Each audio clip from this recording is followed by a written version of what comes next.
Tonight we're going back to 1981 to review one that is on most people's iconic horror lists of all time, 1981's Scanners. Before we get into it, here's where you can see it.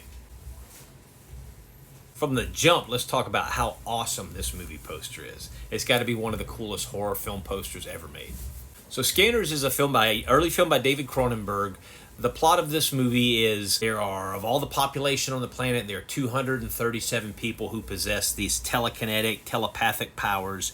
They call them scanners. There's this company called CONSEC, which is this kind of paramilitary governmental organization. And they're kind of in this mix between having some scanners on their side and then having other ones who they feel like they need to eliminate. You have this character, Revok, who's kind of the leader of the oppositional force, I guess you would say, and he's the one at the very beginning of this movie creates the classic scene that most people associate with this image.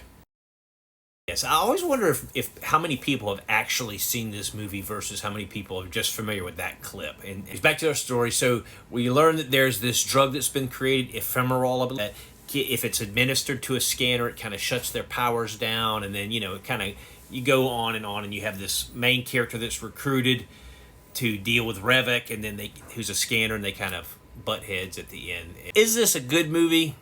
I mean, I feel like it was a little bit before its time. It has some really, really cool practical effects in this.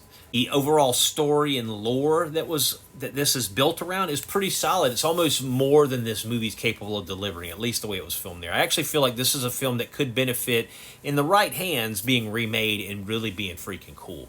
Because like I said, it's almost like a superhero story of like a comic book is what this kind of comes from, it seems like. But all in all, it's a 1981 movie. I had a problem with this movie because, to me, I could tell that a lot of the dialogue was done in ADR. What that means is when they're making a movie, you film the scene on the location. They have some sound there usually, and for whatever reason, if it doesn't capture right or doesn't sound good, they'll bring the actors into a sound studio, and then they'll re-record the dialogue while they're watching the video clip.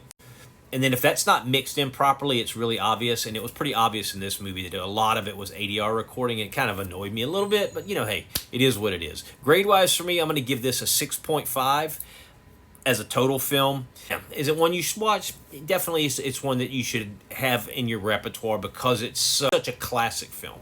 But that's all I'm saying about Scanners. Let me know if you've seen it in the comments. And until next time, stay weird. Thank you for watching me. See you tomorrow for another horror review.